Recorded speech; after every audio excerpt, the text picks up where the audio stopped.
फिर एक बार आप सबका स्वागत है हमारे इस चैनल में। मैं सनत कुमार और आज हम लोग डिस्कस करने वाले हैं how many types of yarns used in territorial manufacturing. ऐसे कितने प्रकार के यार्न मतलब धागे होते हैं जो कि टेरिटोरियल मैन्युफैक्चरिंग में यूज़ किए जाते हैं। फर्स्ट आता है कॉटन यार्न। तो cotton yarn normally most of the thing हम लोग यही समझते हैं कि जितना भी कपड़ा बनता है, टी शर्ट कपड़े हम लोग जो पहन रहे हैं, फिर टॉवेल हो, बाथ लिनन हो, बेडशीट्स हो, ये सब कॉटन से बनता है, हमें ऐसे लगता है। लेकिन जैसे कि मैं कहता हूँ कि कोई भी धागा जैसे कॉटन से बनता है, कपास से बनता है, वैसे ही ऐसे बहुत सारे फाइबर्स होते हैं, बहुत सारे रॉ मटेरियल्स होती है by using which yarns produce होता है। यार्न्स मतलब धागा। जो यार्न रहता है, जो धागा रहता है, उसका कोई कलर नहीं रहता, इसलिए उसको कॉटन ग्रे यार्न भी कहते हैं। ग्रे यार्न मतलब ग्रे कलर का नहीं, बट इसको रॉ ग्रे यार्न भी कहते हैं जिसका कोई कलर नहीं है। तो जो भी धागा है वो कॉटन का कलर वाला धागा है। तो इस धागे को दो प्रकार से यूज़ किए जाते हैं। तो पहले हम लोग देखते हैं कि इस कॉटन यार्न को कैसे टॉवल में मैन्युफैक्चर करते हैं। तो फर्स्ट जैसे कि हम लोग देख रहे हैं कि कॉटन यार्न है, कॉटन है जिससे ये कॉटन यार्न बना है। फिर कॉटन यार्न यूज़ करके टेरिटोरियल मैन्युफैक्चर होता है। फिर टेरिटोरियल में हम आप लोगों को पता ही रहेगा कि वीविंग होता है, वापिंग होता है, राइट। तो उसमें फिर बॉर्डर, फिर स्टिचिंग, ऐसे अलग अलग स्टेप्स होते हैं कोई भी टेरिटोरियल मैन्युफैक्चरिंग में। तो पर्टिकुलरली जब टेरिटोरियल मैन्युफैक्चर होता है कॉटन यार्न यूज़ करके, तो फर्स्ट पार्ट ऐसे होता है कि डायरेक्ट टेरिटोरियल मैन्युफैक्चर हुआ जिस टॉवेल का कलर कुछ भी नहीं है, मीन्स वो वही कलर है जिस कलर का या फिर ग्रे रॉ कलर का हमारे पास टेरिटोरियल मैन्युफैक्चरिंग होता है।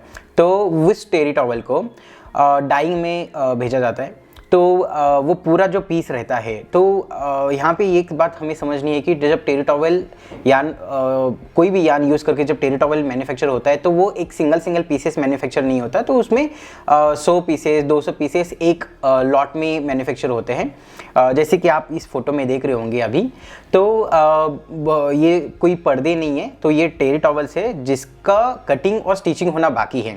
तो जब रॉ कॉटन यार्न से टॉवेल बनता है, उस टॉवेल को डाइंग प्रोसेस में जाते हैं। तो वो डाइंग में हमें जो कलर चाहिए उस कलर में मैन्युफैक्चरर उस पर्टिकुलर प्रोडक्ट को मतलब रॉ टेरी टॉवेल को डाई कर लेता है। एंड आफ्टर दैट उसके ऊपर कटिंग की जाती है, फिर स्टिचिंग की जाती है। अगर कुछ अदर रिक्वायरमेंट है उसकी एज पर मार्केट ऑर्डर और एज पर मार्केट ट्रेंड, तो उसके ऊपर वो दूसरा कारीगरी करता है। इस तरह से हमें एक फिनिश प्रोडक्ट मिलता है। तो हम लोग यहाँ पे देख रहे हैं कि अलग अलग प्रकार के अलग अलग कलर्स के हमारे पास यहाँ पे टॉवल्स है जो कि कॉटन ग्रे यार्न से प्रोड्यूस हुए हैं। जो रॉ कॉटन टॉवल बना है उसका फिर हमने डाइंग किया and then cutting and stitching होने के बाद हमें एक फाइनल फिनिश प्रोडक्ट मिला। फिर बाद में वो पैकेजिंग वगैरह करके मार्केट में किया जाता है। सेकंड वैरायटी या फिर second type of the yarn अगर हम लोग देखते हैं तो वो है कॉटन डाइड यार्न। जैसे मैंने कहा कि कॉटन यार्न से कॉटन ग्रे टॉवल बना, फिर वो टॉवल को डाई किए। तो एक फॉर्मेट ये भी है कि कॉटन डाइड यार्न मतलब जब कॉटन धागा है तो टॉवेल बनने से पहले ही उसको डाई किया जाता है। तो ये भी एक प्रोसेस होती है टेक्सटाइल्स में नॉर्मली। जबकि पहले वाले केस में हम लोग टॉवेल को डाई करते थे, लेकिन इस वाले केस में हम लोग जो यार्न के कोन्स है, जैसे कि हम लोग देख रहे हैं कि कोन्स अवेलेबल है अपने पास, चीज़ कोन होता है नॉर्मली, तो बेबी कॉन्स होते हैं। तो जिस किसी पे भी हमारे पास कॉटन यार्न लोड है, कई कुछ बार हैंग्स होता है जहाँ पे कोन ही यूज़ नहीं किया है, तो वो डाइंग किया जाता है एंड वो डाइड यार्न को टेरिटोरियल मैन्युफैक्चरिंग में यूज़ किया जाता है। जिस वजह से हमें जब टॉवेल मैन्युफैक्चरिंग होता है तो हमें एक लॉट में टॉवेल तो मिलता है सिर्फ, लेकिन उसको फिर से डाइंग करने की ज़रूरत नहीं पड़ती। वहाँ पे सिर्फ हमें उसकी कटिंग और स्टिचिंग करनी पड़ती है। यहाँ पे अगर मैं और एक बात आपको बता दूँ कॉटन यार्न की, तो कॉटन कोई भी यार्न जो रहता है इसमें ब्लेंड हम लोग कहते हैं। ब्लेंड मतलब mixing percentage of the mix fibres in production of that particular yarn. Okay, तो कॉटन यार्न में 100% कॉटन ही यूज़ किया जाता है। तो वहाँ पे दूसरा कुछ हम लोग अगर देखा जाए तो दूसरे कुछ फाइबर्स वहाँ पे यूज़ नहीं होते हैं। और अगर उसका कलर रॉ ग्रे कलर होता है या फिर रॉ कॉटन कलर ही होता है। कॉटन यान का ताकत अच्छा खासा रहता है, जिसको हम लोग CSP बोलते हैं, स्ट्रेंथ बोलते हैं। तो वो स्ट्रेंथ की वजह से उसको वार्प में, वेव में या फिर कुछ जगह पे बॉर्डर में यूज़ किया जाता है। हालांकि स्टिचिंग के लिए वगैरह पॉलिस्टर यान मोस्टली यूज़ किया जाता है because of higher strength of that polyester yarn. लेकिन कॉटन यान को हम लोग वार्प, वेव, टॉप, बॉर्डर पे भी यूज़ करते हैं। अगर जो टॉवेल पूरे 100% कॉटन से बना है, कॉटन यान से बना है, तो उसका रेट ऑब्वियसली हाई रेंज में जाता है क्योंकि कॉटन के रेट्स हाई रहते हैं, जिस वजह से उसका सॉफ्टनेस बढ़ता है, उसकी स्ट्रेंथ क्वालिटी बढ़ती है एंड उसना टॉवेल का प्रीमियमनेस बढ़ता है। इसलिए टॉवेल को प्रीमियम रेट्स में ही बेचा जाता है। तो नेक्स्ट यहाँ पे वैरायटी ऑफ यार्न आती है और कैटेगरी ऑफ यार्न आती है, that is recycled cotton yarn. Recycled cotton yarn मतलब अभी जैसे मैंने यहाँ पे एक टी शर्ट पहना है, राइट? तो आप लोग टी शर्ट्स पहनते हो, शर्ट्स पहनते हो, कोई अपने यहाँ पे कपड़े होते हैं, तो उस कपड़े से जो भी फाइबर बनता है, उस कपड़े से जो भी कलर का फाइबर बनता है, उस फाइबर को यूज़ करके उसमें कुछ हद तक new fibre, new cotton, new polyester fibre use करके एक धागा बनाया जाता है। उसको रिसाइकल्ड डाइड यार्न कहते हैं या फिर रिसाइकल्ड कॉटन यार्न कहते हैं।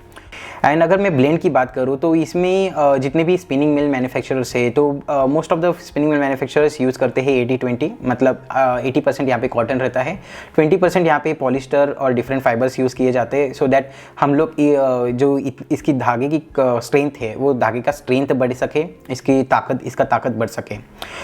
अगर मैं रेट्स की बात करूँ तो ये कॉटन यार्न से थोड़ा सस्ता रहता है। इसको हम लोग मॉडरेट में कर सकते हैं, एवरेज रेट्स में कर सकते हैं, या फिर इसके टॉवेल के जो रेंज है, अगर मैं कॉटन यार्न से बना हुआ टॉवेल अगर 350-400 के आसपास आ रहा है, तो इस रिसाइकल डाइड यार्न से बना हुआ टॉवेल का रेट 100 से 150 के बीच में आ सकता है। मैं मैन्युफैक्चरर रेट्स कह रहा हूँ।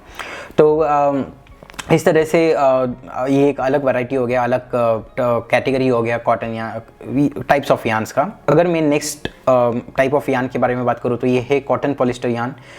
डिफरेंट ब्लेंड, इसमें भी अलग अलग प्रकार के ब्लेंड्स होते हैं, अलग अलग मिक्सिंग होती है। अगर मैं स्टार्टिंग में ब्लेंड बता दूँ तो इसमें भी 80-20 हो सकता है, मतलब 80% कॉटन यूज़ कर रहे हैं, 20% पॉलिस्टर यूज़ कर रहे हैं, या फिर 90% कॉटन, 10% पॉलिस्टर यूज़ कर रहे हैं। लेकिन पॉलिस्टर के यूज़ से उसकी जो सॉफ्टनेस है, टॉवेल की सॉफ्टनेस कम होती है। इसलिए कई बार जब कोई भी यार्न ब्लेंड होता है तो ब्लेंड करते समय 20% से ज़्यादा मोस्टली नहीं करते हैं किसी भी टॉवेल या फिर किसी भी यार्न मैन्युफैक्चरिंग में, अगर वो स्पेसिकली टॉवेल के लिए मैन्युफैक्चर हो रहा है तो इसलिए यहाँ पे 20% तक ही यहाँ पे पॉलिस्टर मिक्स किया जाता है एंड 80% कॉटन। तो ये जो CP यार्न है ये भी ग्रे कलर में होता है और इसको फिर बाद में डाइड कर सकते हैं, जैसे हमने स्टार्टिंग में देखा cotton yarn and cotton died yarn. तो इसको दो प्रकार से यूज़ कर सकते हैं कि कॉटन CP या ग्रे यार्न हमारे पास है, उसको फिर हमने टेरी टॉवेल मैन्युफैक्चर किया which is of no colour, grey raw grey terry towel हम लोग कह सकते हैं। उसको फिर बाद में पीस डाइंग के लिए वो गया या फिर पूरा लॉट डाइंग के लिए गया है एंड उसके बाद जो भी कटिंग स्टिचिंग होगा फिर हमारे पास फिनिश प्रोडक्ट आएगा। या फिर सेकंड कैटेगरी जैसे हमने देखा था कि यार्न कोन्स को ही हमने डाई कर लिया एंड वो डाइड यार्न को यूज़ करके फिर टेरी टॉवेल मैन्युफैक्चरिंग के लिए उसको आगे भेजा गया है। तो इस तरीके से CP यार्न को भी यूज़ कर सकते हैं जहाँ पे 80-20 या फिर 90-10 ब्लेंड हो सकता है। अगेन इसमें स्ट्रेंथ ज़्यादा होती है, तो मोस्ट ऑफ द टाइम्स ये वार्प के लिए यूज़ किया जाता है क्योंकि वार्प में स्ट्रेंथ ज़्यादा रहती है धागे की। लूम्स हम लोग अगर हैंड लूम देखते हैं, पावर लूम देखते हैं, rapier looms, now air jet looms, ये number of looms are there, अलग अलग कैटेगरीज है, अलग अलग यहाँ पे एडवांसमेंट ऑफ टेक्नोलॉजी है। एंड जैसे कि मैंने यहाँ पे कहा ये ब्लेंडेड यार्न है, इसलिए इसका रेट भी मॉडरेशन में हम लोग कह सकते हैं कि इसको भी जो इसके भी कैटेगरी आएगी ये भी मॉडरेट कैटेगरी आएगी। नेक्स्ट है filament yarn. Filament yarn is a kind of texturised yarn हम लोग इसे कहते हैं। फिलामेंट यार्न ये 100% पॉलिस्टर फाइबर से बनता है। नॉर्मली अलग अलग प्रकार के फिलामेंट फाइबर हम लोग कहते हैं। तो फिलामेंट फाइबर में कई बार ऐसे भी होता है कि नॉर्मल वाटर बॉटल जो हम लोग देखते हैं तो वाटर बॉटल का भी फाइबर होता है, उस फाइबर से भी धागा बनता है। लाइक हम लोग प्लास्टिक की बॉटल देखते हैं तो प्लास्टिक के बॉटल से भी फाइबर बनता है और फाइबर से भी धागा बनता है, कॉटन से भी धागा बनता है। जो कपड़े अभी हम लोग पहन रहे हैं उस कपड़े से भी धागा बनता है। तो ऐसे धागा बनाने के लिए जितने भी अलग अलग प्रकार के फाइबर्स है, उसी में से कुछ अलग कलर के फाइबर्स या फिर कुछ अलग प्रकार के फाइबर्स यूज़ करके फिलामेंट यार्न्स की नॉर्मली प्रोड्यूस की जाती हैं। तो इसकी सॉफ्टनेस की अगर बात करें तो हमें दिखने में इसकी सॉफ्टनेस हमें हाथ में अगर लेंगे तो फील उतना ही होगा जितना कि एक नॉर्मल रिसाइकल डाइड यार्न वाला कॉटन टॉवेल दिखता है। बट अगर हम लोग फ्रेशनेस की बात करें तो ये फिलामेंट यार्न से बना हुआ जो टॉवेल है वो अच्छा फ्रेशनेस देता है। ये दिखने में भी अच्छा होता है, अट्रैक्टिव होता है, ब्राइट होता है, एंड दैट इज़ वाई इसका कंजम्पशन भी ज़्यादा होता है। लेकिन अगर हम लोग इसका एंड यूज़ देखते हैं तो ये स्किन के लिए उतना ज़्यादा नहीं होता, रिकमेंडेड नहीं है। ताकि नॉर्मली क्या होता है कि स्किन के लिए सॉफ्ट चीज़ें नॉर्मली रिकमेंडेड होती है, तो ये उतना सॉफ्ट नहीं होता है as compare to recycle dyed yarn और as compare to cotton yarn. तो इसलिए इसकी रेट भी कम होती है। इसका जो ब्लेंड है 100% ये फाइबर यूज़ होता है। इसमें कॉटन का परसेंटेज जो है वो कम होता है, ना के बराबर होता है, एंड इसलिए इसका जो रेट है वो भी लो में जाता है। तो अगर कुछ भी टॉवेल हमें मार्केट में मिल रहा है जो कि 30-40 रुपये के अराउंड मिल रहा है, तो ये समझने में समझदारी होगी कि ये फिलामेंट यार्न होगा या फिर पॉलिस्टर यार्न होगा, ताकि ना कि कॉटन या फिर मिक्स्ड कॉटन। तो ये हमारे अंडरस्टैंडिंग के लिए इतना अंडरस्टैंडिंग होना नॉर्मली कुछ भी परचेस करते समय ज़रूरी होता है। नेक्स्ट कैटेगरी अगर हम लोग देखें तो यहाँ पे आता है बाम्बू यार्न। तो जैसे मैंने कहा कि अलग अलग प्रकार के फाइबर से यार्न बनता है। तो बाम्बू यार्न ये जो हमें प्लांट्स, हमारे यहाँ पे बाम्बू प्लांट्स होते हैं, तो उस प्लांट से फाइबर्स निकलते हैं। वो फाइबर का यूज़ करके धागा बनता है, एंड वो धागा यूज़ करके उसको डाई करके फिर से उसकी टॉवेल बनाई जाती है।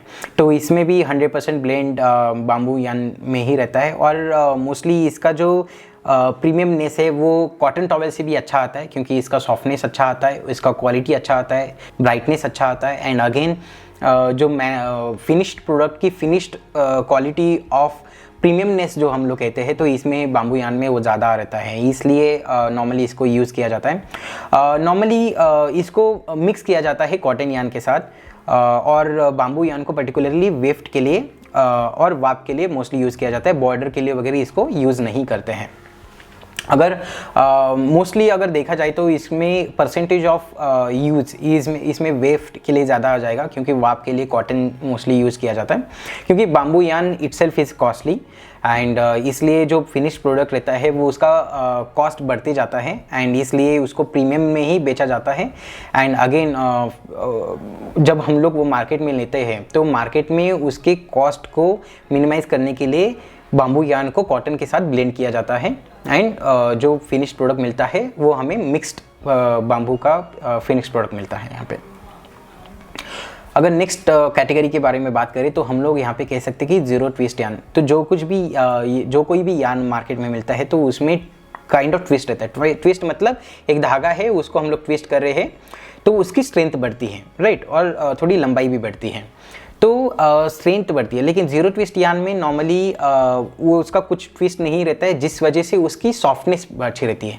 जो धागे को हम लोग ट्विस्ट करते हैं उसकी सॉफ्टनेस कम हो जाती है, इसलिए जब यार्न TFO करके बाहर आता है तब उसकी वो TFO वाले यार्न से बना हुआ टॉवेल का सॉफ्टनेस और बिना TFO के बना हुआ टॉवेल का सॉफ्टनेस दोनों में अंतर होता है। लेकिन अगर बिना TFO वाला बना हुआ टॉवेल एंड ज़ीरो ट्विस्ट वाला टॉवेल भी अगर हम लोग देखते हैं तब फिर ज़ीरो ट्विस्ट वाला और ज़्यादा सॉफ्ट होता है, सॉफ्टर साइड होता है। बेबी टॉवेल्स हो गया, फिर बेबी बिप्स हो गया, फिर उसके बाद ऐसे इन नंबर ऑफ प्रोडक्ट्स हमारे यहाँ पे मार्केट में अवेलेबल है, जिसमें हम लोग देखते हैं कि माइक्रोफाइबर्स यूज़ किए हुए हैं, जिसमें जिस क्वालिटी ऑफ द प्रोडक्ट और the quality of the towel is very smooth and बहुत ज़्यादा नरम है। तो मोस्टली उस केसेस में ज़ीरो ट्विस्ट यार्न का यूज़ होता है। लास्ट अगर देखा जाए तो इसमें टेक्सचराइज्ड या फिर एक्रिलिक यार्न हम लोग के देखते हैं। तो ये जो एक्रिलिक यार्न है या फिर टेक्सचराइज्ड यार्न है, तो ये मोस्टली बॉर्डर प्रोडक्ट हम लोग इसे कहते हैं। तो ये बॉर्डर के लिए जहाँ पे शाइनिंग चाहिए, तो अलग अलग प्रकार के बॉर्डर हम लोग टॉवेल्स के ऊपर, मतलब टॉवेल बन गया, फिर टॉवेल बनने के लिए जितने भी अलग अलग कैटेगरीज हमने देखी, कॉटन यान यूज़ करके हो गया, डाइड कॉटन यान से हो गया, रिसाइकल्ड कॉटन यान, फिलामेंट यान, या फिर बाम्बू एंड कॉटन यान, या फिर मिक्स्ड ब्लेंड यान। तो ये जितने भी प्रकार के कॉटन से जो टॉवेल्स बनती है, उस टॉवेल बनने के बाद, स्टिचिंग होने के बाद उसका जो बॉर्डर एरिया में कई बार हम लोग देखते हैं कि एम्ब्रॉयडरी कर रहे हैं, कुछ लोग अपना लोगो उसमें दिखाने की कोशिश कर रहे हैं, कुछ लोग अपना लोगो वहाँ पे छपवा रहे हैं, तो या फिर बॉर्डर में अलग प्रकार की स्टिचिंग हो रही है, तो उस टाइम पे ये एक्रेलिक यान का मोस्टली यूज़ होता है, तो ये क्वाइट स्ट्रेचेबल रहता है।